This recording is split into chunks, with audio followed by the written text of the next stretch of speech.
नमस्कार। The legal Indian के इस एपिसोड में आपका फिर से स्वागत है। दोस्तों, कल्पना कीजिए कि आपकी गर्लफ्रेंड को या न्यूली मैरिड वाइफ को उसके बाबूजी ने या उसके परिवार वालों ने जबरदस्ती कैद करके अपने घर में बंद कर रखा है। इसके कई कारण हो सकते हैं, लेकिन सबसे ज्यादा इंपॉर्टेंट जो कारण यह है कि कई बार जब दो लोग इंटर रिलीजियस मैरिज कर देते हैं, इंटर कास्ट मैरिज कर लेते हैं, और लड़की के घर वाले जब एग्री नहीं होते कि नहीं जी ऐसे कैसे कर लोगे, उस सिचुएशन में आपकी गर्लफ्रेंड को जबरदस्ती घर में बंद कर दिया जाएगा, मोबाइल को स्नैच करके फेंक दिया जाएगा, कॉलेज बंद करा दिया जाएगा, स्कूल बंद करा दिया जाएगा, ट्यूशन बंद करा दिया जाएगा, और उसके बाद कहा जाएगा कि अब तुमको जैसे बोला जाए वैसे रहना है।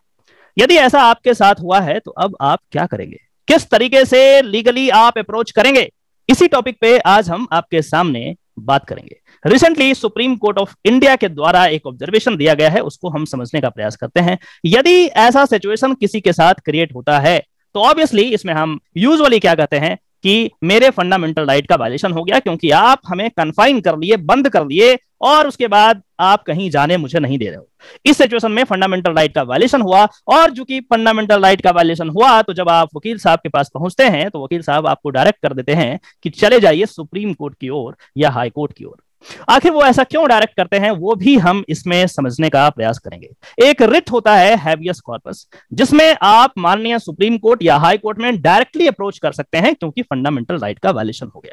यदि हम डायरेक्ट सुप्रीम कोर्ट में अप्रोच करें तो आर्टिकल 32 के अंदर करते हैं, और यदि हम हाई कोर्ट में अप्रोच करें तो आर्टिकल 226 के अंदर करते हैं। डायरेक्ट अप्रोच कर सकते हैं हाई कोर्ट या सुप्रीम कोर्ट, चूंकि कॉन्स्टिट्यूशनल कोर्ट है तो आप डायरेक्ट वहां पे अप्रोच करके अपना रेमेडीज को ले सकते हैं। तो अभी हाल फिलहाल एक घटना हुआ जिसमें लीगली मैरिड वाइफ, हाल फिलहाल शादी हुई थी, और उसके बाद लड़की के घर वाले एग्री नहीं थे, और उन्होंने फिर क्या किया कि उसकी जो डॉटर थी उसको बंद कर दिया और कहा कि अब तुम्हें उसके पास नहीं जाने देंगे जिससे तुमने शादी कर रखी है। अब इस सिचुएशन में जो लड़के वाले थे वो वकील साहब के पास पहुंचे, और वकील साहब ने सुप्रीम कोर्ट की तरफ रास्ता जो है उनको दिखा दिया। जब मामला सुप्रीम कोर्ट में गया तो सुप्रीम कोर्ट ने पूछा कि आखिर आप यहाँ डायरेक्ट क्यों आए हैं, क्या इससे पहले आपने प्रयास किया किसी दूसरे जगह पे लीगल फॉरम पे इसको सॉल्व करने का? वकील साहब का जवाब था, नहीं ऐसा तो मैंने नहीं किया। तो सुप्रीम कोर्ट ने कहा कि पहले जाकर के आप हाई कोर्ट में चले जाएं, ऑब्वियस सी बात है, जब राइट 226 में है तो यहाँ पे अवेल कर लें, डायरेक्ट यहाँ आने का कोई मतलब नहीं है। आखिर लोग डायरेक्ट सुप्रीम कोर्ट क्यों जाते हैं इसके बारे में भी मैं चर्चा करूंगा, लेकिन इससे पहले इस पार्टिकुलर केस में सुप्रीम कोर्ट ने कहा कि हमारे लॉ बुक में एक ऐसा सेक्शन है सीआरपीसी में जिसके माध्यम से इस तरीके के केसेस को आराम से सॉल्व किया जा सकता है। तो पहले आप वहां चले जाएं, वहां से सॉल्व करने का प्रयास करें, यदि वहां नहीं हो तो उसके बाद फिर आप मेरे पास आ सकते हैं, हाईकोर्ट के पास जा सकते हैं, कोई प्रॉब्लम नहीं है। वकील साहब को बात समझ में आ गई, उन्होंने अपने केस को वापस ले लिया और कहा ठीक है, हम अप्रोप्रिएट फॉरम पे जाकर के हम बात करेंगे। आज के इस वीडियो में हम समझने वाले हैं उसी सेक्शन के बारे में कि आखिर वो सेक्शन क्या है। इस सेक्शन को समझने के लिए हमें जाना पड़ेगा section 97 of the criminal procedure code, CrPC 1973 के सेक्शन 97 को देखेंगे तो देखिए क्या कहता है। ये कहता है कि search for persons wrongfully confined, यदि किसी पर्सन को रॉन्गफुली इलीगल तरीके से लॉ के इन अकॉर्डेंस में नहीं है और उसके बाद आपने कन्फाइन कर दिया, बंद कर दिया, उस सिचुएशन में आपके पास यहां भी रेमेडी है। सुप्रीम कोर्ट का मानना था कि ये जो लॉ है वो वकीलों को पता ही नहीं। तो जाहिर सी बात है, यदि आप लॉ स्टूडेंट हैं तो आपको पता होना चाहिए, यदि वकील भाई बहन कोई देख रहे हैं तो जरूर आप इसका उपयोग आगे चल करके कर सकते हैं। चलिए हम इस सेक्शन को समझने का प्रयास करते हैं। ये कहता है कि if any district magistrate, sub divisional magistrate और magistrate of the first class has reason to believe that any person is confined under such circumstances that the confinement amounts to an offense, यदि किसी को illegal तरीके से confine कर दिया गया और वो किसी ना किसी ऑफेंस में, उस सिचुएशन में कौन कौन, डिस्ट्रिक्ट मजिस्ट्रेट डीएम एग्जीक्यूटिव के पास भी ये पावर है, प्रिवेंटिव पावर है, सब डिविजनल मजिस्ट्रेट एसडीएम के पास भी ये पावर है, और साथ ही साथ जुडिशियल मजिस्ट्रेट फर्स्ट क्लास जो न्यायिक दंडाधिकारी होते हैं उनके पास भी ये पावर है कि वो इस केस को देख सकते हैं और एप्रोप्रिएट चीज इशू कर सकते हैं। फिर कहता है कि मैं issue a search warrant, search warrant issue करवा दो, पता कराओ कि इसके घर में सही में बंद करके रखा क्या। And the person to whom such warrant is directed may search for the person so confined, and such search shall be made in accordance therewith, and the person if found shall be immediately taken before a magistrate, और जैसे ही person मिलता है उसको magistrate के पास ले जाया जाएगा, who shall make such order as in the circumstances of the case seems proper।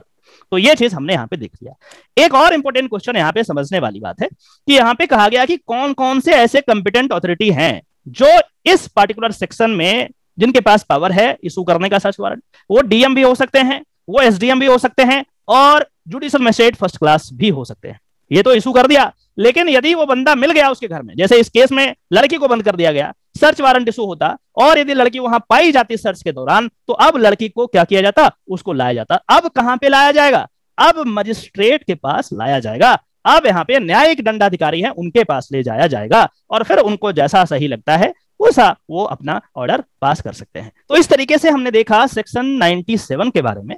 अब एक और क्वेश्चन को हम समझने का प्रयास करते हैं कि आखिर हम यदि चाहें कि डायरेक्ट हम हाईकोर्ट में चले जाएं, क्योंकि फंडामेंटल राइट का वायलेशन हुआ है, आपने किसी को कन्फाइन करके रख लिया, उसके कई सारे फंडामेंटल राइट्स का वायलेशन हो गया, या डायरेक्ट सुप्रीम कोर्ट में चले जाएं, तो फिर सुप्रीम कोर्ट को सुनना चाहिए बात, वो मना कैसे कर सकता है।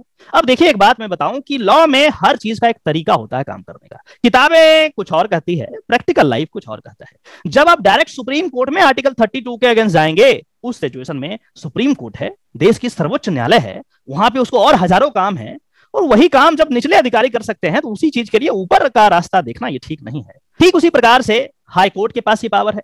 तो यूजुअली हम इस तरीके से लॉ को इंटरप्रेट करते हैं कि जब भी कोई चीज हो तो हमें सबसे निचले अधिकारी के पास पहले जाना चाहिए, फिर उसके बाद वो रेमेडी खत्म हो गया, फिर उसके ऊपर वाले को जाओ, उसके ऊपर वाले को जाओ, उसके ऊपर वाले को जाओ। एक सिस्टमैटिक तरीके से दी जाओगे तो अप्रिसिएट करेगा कोर्ट। यदि आप सबको सरपास करके डायरेक्ट सुप्रीम कोर्ट पहुंच गए, तो कई मामलात में ऐसा देखा गया है कि सुप्रीम कोर्ट आपको ये डायरेक्ट करती है कि आप जाकर के जो ऑलरेडी रेमेडीज अवेलेबल हैं वहां से आप अपने रेमेडीज को एग्जॉस्ट करें, उसके बाद आप यहाँ पे आ जाए। रीजन मैंने आपको बता दिया। हालांकि ये बात सही है कि हमारे पास राइट्स हैं, हमारे पास फंडामेंटल राइट के वायलेशन के लिए सुप्रीम कोर्ट में जाने की बिल्कुल व्यवस्था है, लेकिन इसके बावजूद भी प्रैक्टिकल एक्सपेक्ट को यदि आप देखें तो चीजें इस तरीके से चलती है। अब आपके मन में एक लेजिटिमेट प्रश्न जरूर उठ रहा होगा कि सर मुझे कैसे पता चलेगा कि हमें सुप्रीम कोर्ट जाना है, हाई कोर्ट जाना है, या कहीं और जाना है। अरे ये तो वकील साहब बताएंगे। वकील साहब के पास जब मैं गया तो उन्होंने कहा कि चलो डायरेक्ट चलते हैं सुप्रीम कोर्ट में।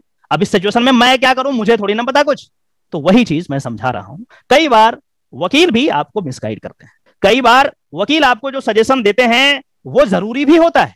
यदि वकील साहब को ऐसा लग रहा है कि जरूरी है, इसेंशियल है कि डायरेक्ट सुप्रीम कोर्ट ही जाए, ऐसा सिचुएशन आ गया, हम निचले अधिकारी का रेमेडीज नहीं ले सकते या लेना ज्यादा हमारा नुकसान कर देगा, उस सिचुएशन में हो सकता है कि वो आप कर दें, लेकिन उसके लिए पूरा तथ्य को सही तरीके से समझना पड़ेगा। खुद से अपने मर्जी से काम नहीं करें। जब आप किसी लर्नेड एडवोकेट के पास जाएंगे तो उन तमाम चीजों को ध्यान से समझ करके, सारे फैक्टर्स को ध्यान में रखते हुए वो आपको लीगल एडवाइस करेंगे। आप उनका फी दीजिए, लीगल एडवाइस लीजिए, और यदि आपको सही लगता है तो उसके अकॉर्डिंग जाइए, नहीं लगता है तो मत जाइए। जबरदस्ती वाली बात नहीं है, लेकिन अपने मर्जी से नहीं करना है। किसी न किसी लर्नेड एडवोकेट के पास आप जाइए और उनसे संपर्क कीजिए और उसके अकॉर्डिंग ही अपना काम कीजिए। तो आज के इस लेक्चर में मैं आपको क्या क्या बताया हूं, मैंने आपको बताया हूं कि फंडामेंटल राइट के वायलेशन के लिए डायरेक्ट हम सुप्रीम कोर्ट और हाई कोर्ट जो जाते थे, और इस पार्टिकुलर केस में हमारे पास एक और रेमेडी अवेलेबल है जो कि section 97 of the criminal procedure code में लिखा हुआ है। आप चाहें तो इसका भी इस्तेमाल कर सकते हैं, लेकिन अपने मर्जी से नहीं करना। ये कुछ उसी तरीके की बात है कि दवाई पता है कि ये दवाई क्या काम करता है, लेकिन दवाई कितना लेना है, कब लेना है, लेना भी है या नहीं लेना है, बिना डॉक्टर साहब के परामर्श के ये लेना मुश्किल हो जाएगा, दिक्कत कर सकता है। तो आप जरूर अपने नजदीकी वकील साहब से मिलिए और उसके बाद ही अपना डिसीजन लीजिए। चलिए फिर से मिलते हैं किसी और टॉपिक में, तब तक के लिए नमस्कार।